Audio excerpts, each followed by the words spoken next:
Bob Dylan chantait une chanson « Pour vivre en marge de la loi, il faut être honnête ». Ils font peut-être quelque chose qui techniquement n'est pas convenable, ou même légalement, mais ils le font avec un objectif qu'ils estiment vertueux. Ils savent ce qu'ils font, ils partagent une éthique commune, et ils ont la volonté de mettre à nu et d'humilier le système. Ils ne supportent pas le mensonge et les pratiques néfastes des structures du pouvoir. Ils échangent informations, outils et techniques. Et pour eux, en ce moment, les choses se passent très bien.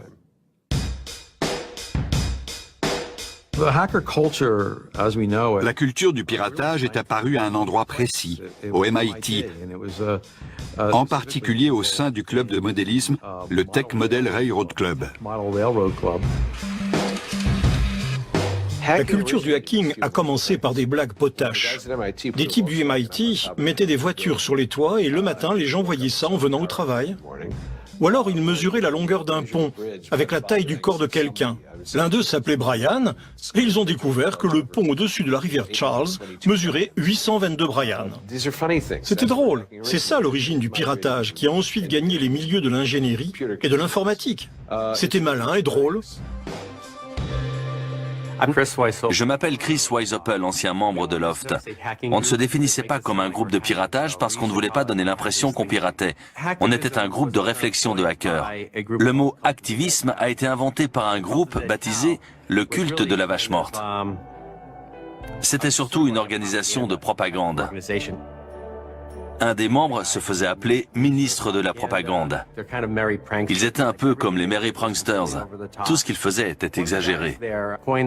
Un des membres a pensé au terme activisme parce qu'une des activités du groupe était de concevoir un logiciel pour que des gens d'autres pays puissent communiquer de manière sûre, même si leur gouvernement les surveillait. L'enjeu était la liberté d'expression. Tout le monde doit avoir accès à Internet. Tout le monde doit pouvoir communiquer par Internet.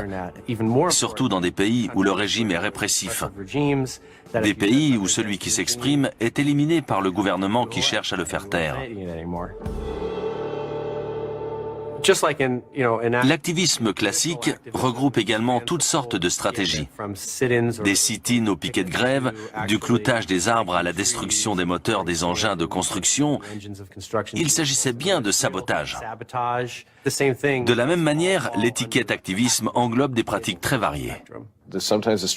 Il y a également un parfum d'anarchisme autour des activistes.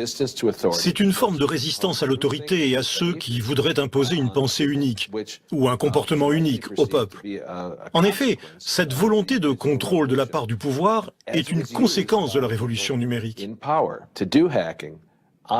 Les hackers agissent au nom d'une cause juste et redressent les torts dans le monde, comme Lancelot ou Don Quichotte sur son vieux canasson. Ils combattent les moulins à vent du monde moderne.